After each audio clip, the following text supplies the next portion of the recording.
Let's read together Geronimo Stilton's story, The Mouse Island Marathon. Dear friends, welcome to the world of Geronimo Stilton. Let's begin the book of The Mouse Island Marathon. The Rodent's Gazette, editorial staff.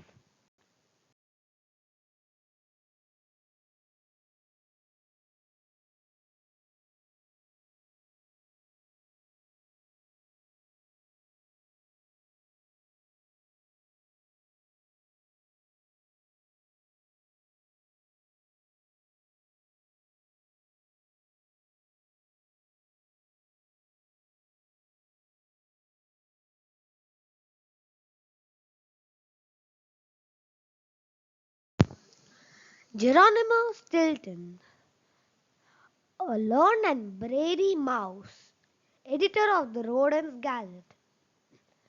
Did I mention that Rodent's Gazette is the famous newspaper on Mouse Island? Well, you must be thinking, what is Mouse Island? Mouse Island is an island only where mouses live. Let's begin to the next character. T. Stilton, Geronimo's sister and special correspondent at the Rodent's Gazette. Trap Stilton, an awful joker, Geronimo's cousin and owner of the store Cheap Junk for Less. Cheap Junk for Less. Very rude name. Never mind. Geronimo's obnoxious cousin is Trap. Did you know what's the meaning of obnoxious? Obnoxious is when it's too much irritating for a person to handle. Like, it's not written over here, but Geronimo feels it's very harassing for him because Trap is his cousin. He always plays pranks on him. Now let's move to the next character. Benjamin Stilton, a sweet and loving 9-year-old mouse. Geronimo's favorite nephew. Now, let's begin to read the Geronimo's journey of the Mouse Island Marathon. Holy cheese! It was a beautiful summer morning. The sun was shining like a round ball of cheddar in the sky. Do you know what's the meaning of cheddar? Cheddar is a famous cheese in England. It's so tasty. And it's so cheesy, you cannot indulge yourself. Wait, do you know the meaning of indulge? It's when you can't resist the presence of eating. Means if something tasty is in front of you, you can't control yourself. It's emotional. What a great day, I thought, as I headed off for work. Then I missed the bus. I tried running after it, but I had to stop. My heart was racing. My whiskers were sweating, and I could barely Breathe. Holy cheese, I was out of shape. Eventually, I made it to the office. Oops, I almost forgot to introduce myself. My name is Stilton. Geronimo Stilton. I'm the publisher of the Rodent's Gazette, the most famous newspaper on Mouse Island. Anyway, I got to the office just as my sister, Roared through the lobby. yes, I mean rode. She likes to ride her motorcycle indoors. Wow, big brother, I just heard the news. When did you turn into such a... Sports mouse. She chattered, grinning. I shook my head. I definitely wasn't. Sports mouse. I could barely chew a cheese stick and walk at the same time. Just then my cousin Trap strolled in. Hey, cheer mister. How's the training going? Who would have thought a wimpy rodent like you would become such a sports mouse? He snickered. A minute later, my nephew Benjamin appeared. He tugged my sleeve. Uncle Geronimo, what are you doing in the office? A sports mouse like you should be training or running in the park. After all, you are in training. He squeaked. I twisted my tail up in a knot. Had my whole family gone crazy? The last time I went for a stroll in the park, I tripped over a pine cone and twisted my ankle. I was on crutches for 3 weeks. Would someone please tell me what you are all squeaking about? I shouted, plopping down behind my desk. Before they could answer, a rodent strode into my office. He wore bicycle shorts, sunglasses, and a whistle. I would know that mouse anywhere. It was my friend. Champ Strong-Paws. First name Champ. Last name Strong-Paws. Background information. An all-round star athlete. He's into the latest training trends. He works for a sports radio station and loves to get lazy rodents up and running. Sports. He does all kind of endurance sports like cycling, running and swimming. And he loves marathons. His advice: eat right, sleep right and keep those paws pumping. What he believes in: exercise. His passion: exploring new countries and getting to experience other cultures. His slogan: sports can make the world a better place. His claim to fame: he built a super fast bicycle that can seat 5 mice. His dream: to explore the 10 most beautiful countries in the world in 10 days with 10 different bicycles. A marathon? Champ slapped me on the back. I checked for broken bones. Did I mention that Champ is a super muscular mouse? Oops. He snickered. Guess I don't know my own strength. Speaking of strength, we need to build up those funny muscles of yours, Mr. G. After all, I've entered you in the Mouse Marathon. Marathon? I blinked. I could never run a marathon. I couldn't even chew cheese and wiggle my ears at the same time. But before I could protest, the door to my office burst open. The entire staff of the Rodent's Gazette marched inside. Congratulations, Geronimo. You are going to be a marathon mouse. They lifted me up into the air and carried me out of the room.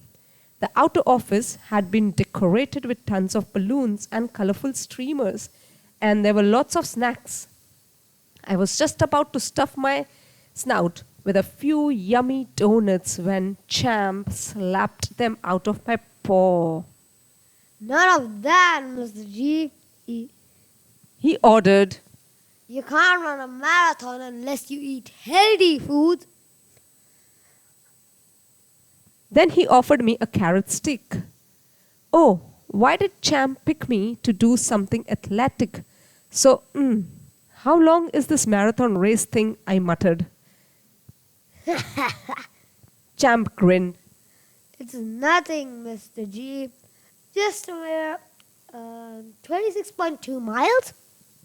I almost choked my carrot. 26 miles?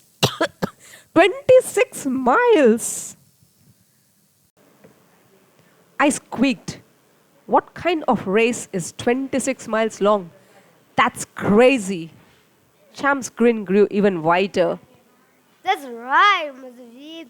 And they call a mouse island marathon the craziest marathon ever.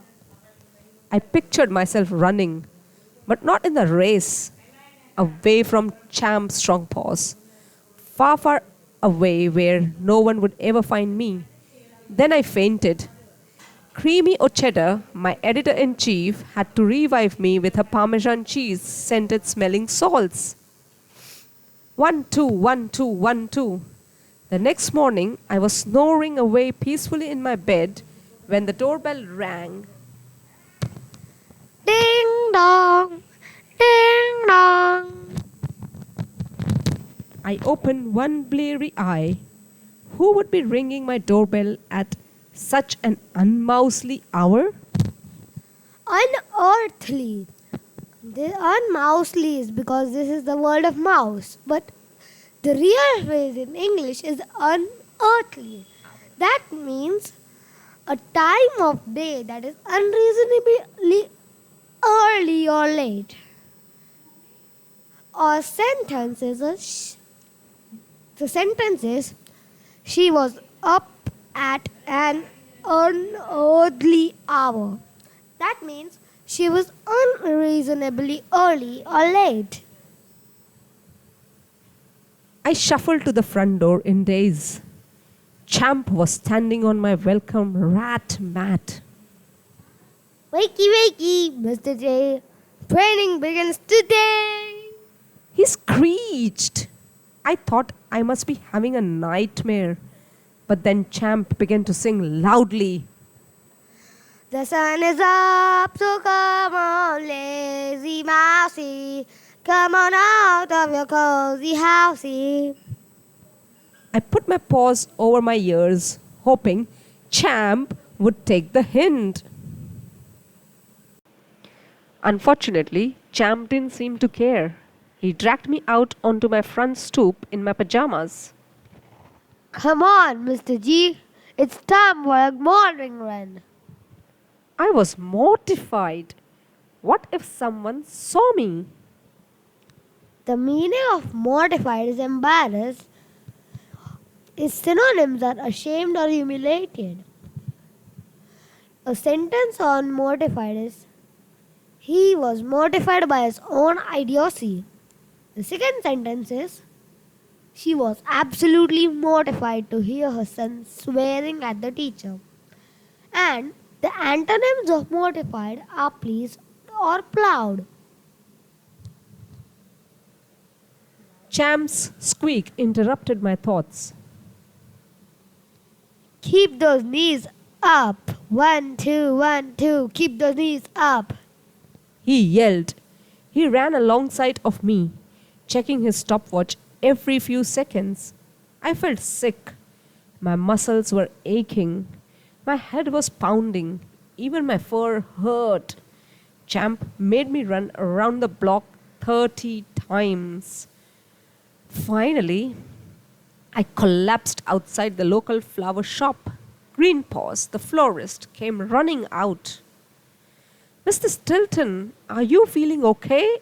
He asked worriedly.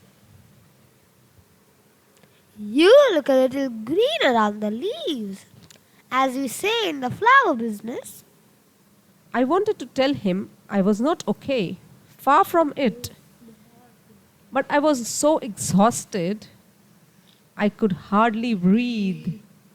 Sweat dripped down my fur like water from a leaky shower faucet.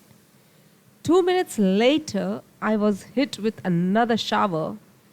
Champ dumped a whole vase of cold water on my head.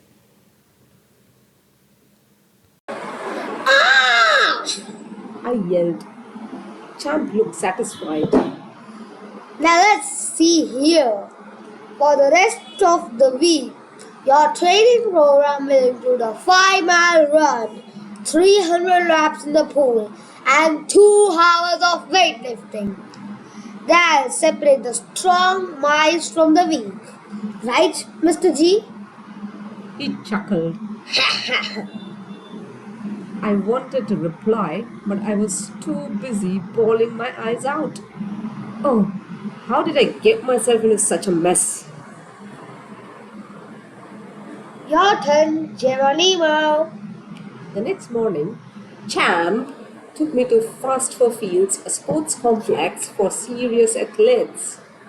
I, Geronimo Stilton, am not a serious athlete.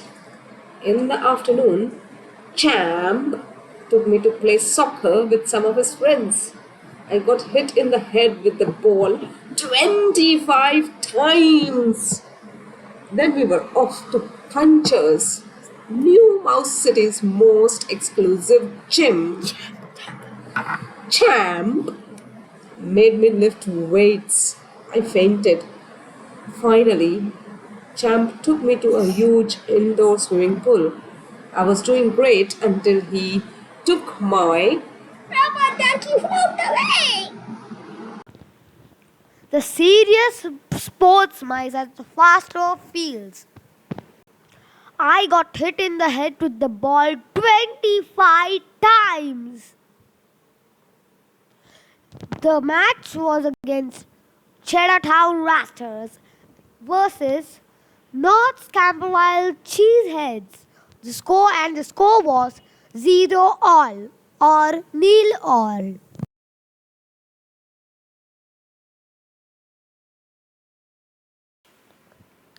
Champ made me lift weights at the crunchers, telling, "One more time, Geronimo," when I was protesting, "Enough!"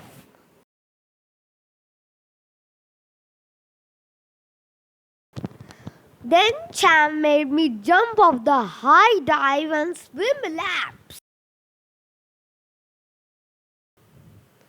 24 by 7. Days went by. Every morning was the same. Champ woke me up at 6 a.m.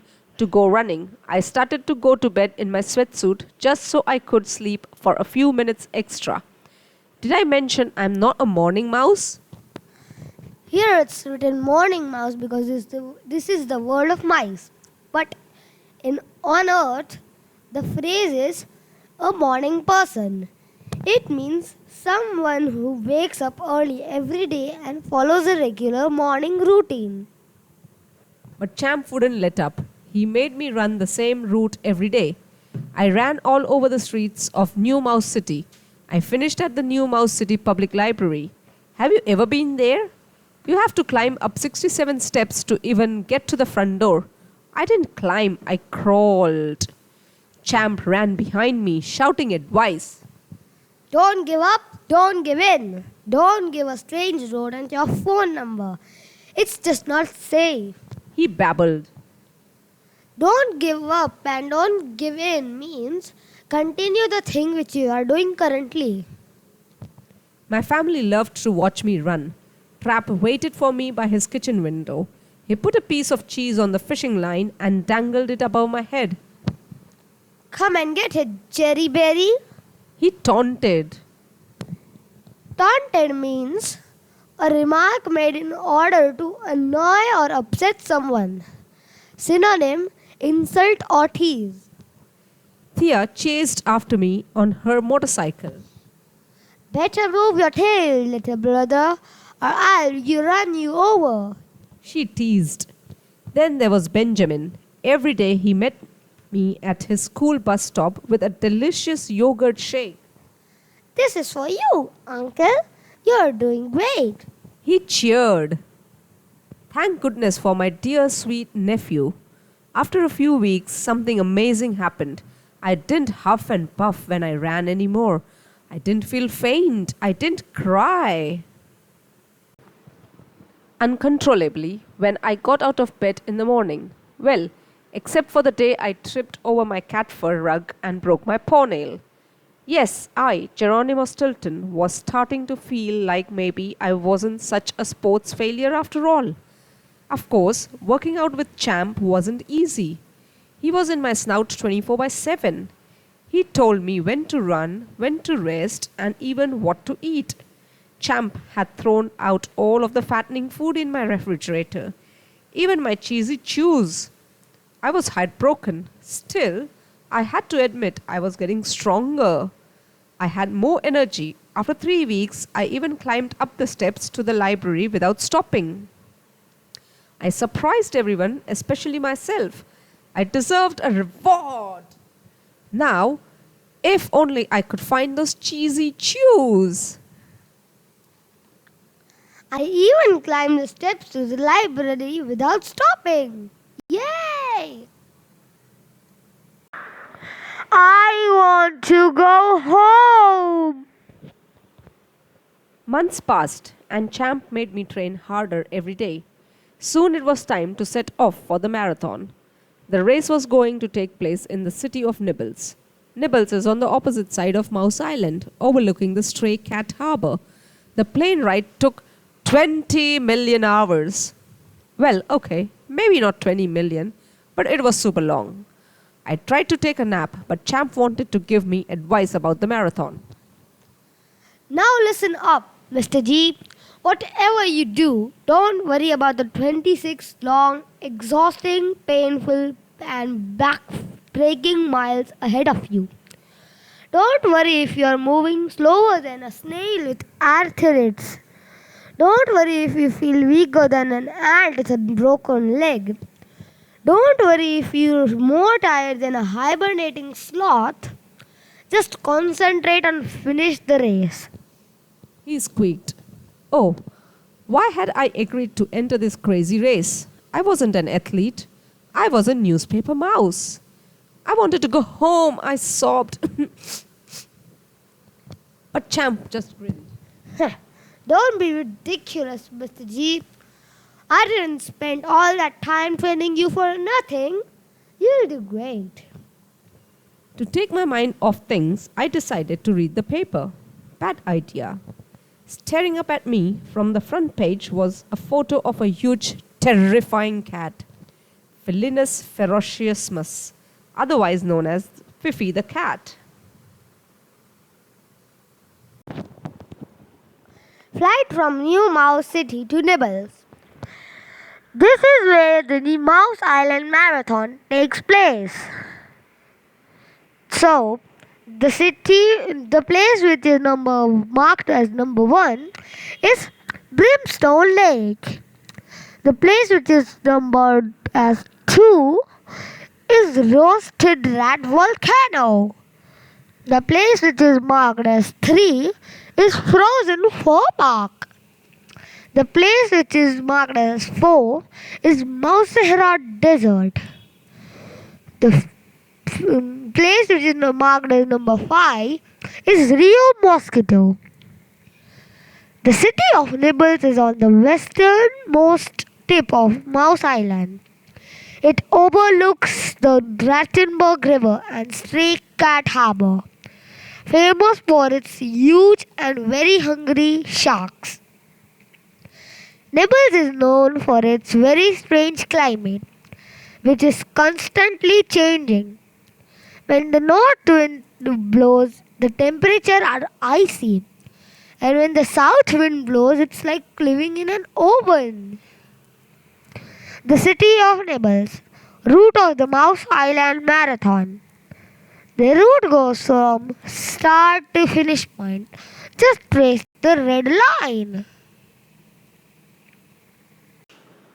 Fifi the cat was extremely rare species. She had escaped from the Natural Science Museum of Nibbles, where scientists had been studying her. Now, the whole city of Nibbles was running from Fifi. I stared at the picture of horrifying wild cat. Then I noticed my fellow passengers. They looked as wild as Fifi, and they were all headed to the marathon too. The simile is as wild as Fifi in the mouse world. But in human world, the simile is as wild as a tiger. It means it's very dangerous, and it's also a figure of speech. How did I know they were marathon runners? That's easy. First, they were all wearing expensive tracksuits.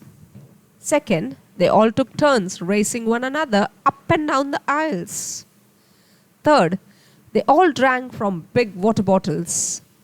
Fourth, they all ate energy bars. Fifth, they all read fitness magazines. Sixth, they all had big muscles. Seventh, they all looked like they would be finished with the race before I even crossed the starting line. I sank down in my seat. Oh, when would this nightmare be over? Finally, it was time for lunch. At last, something to celebrate. I licked my whiskers. Right then, the flight attendant passed me a plate. I almost cried out loud. 3 lettuce leaves, 2 raw carrots, and a boiled turnip stared back at me. I pulled the attendant aside. "Hmm, excuse me, madam. Is there any way you could get me something a little less healthy? Like a big slab of cheddar lasagna?" I whispered. The flight attendant smiled, but next to me, Champ frowned. Rats! Mr. G, I'm very disappointed in you. He scolded. You know you are in trading. In fact, madam, can you please remove one of these lettuce leaves? My friend here is on a very strict diet. I chewed my paw-nail in dismay. Oh, if only it were a delicious piece of chocolate cake. With a sigh, I picked up a carrot. I took a bite. It tasted like a piece of rubber. Yuck! After the carrot, I needed to get rid of the rubber taste. I picked up my cup. It was filled with some kind of strange, lumpy brown liquid. I think it was one of those energy drinks. I took a sip. I gagged. Gag means dog. This drink sure gave me energy. I felt like hurling up my cup out the window. I was so hungry, I decided there was only one thing left to do. I had to use my imagination. I pretended the carrot was a slice of cheese pizza and the energy drink was a yummy mozzarella milkshake. Quickly, I tried gulping them down together. It didn't work. All I tasted was rubber and a cross between sour pickles and curdled milk. The story will be continued in part 2. For more updates, please like, share, and subscribe. Thank you.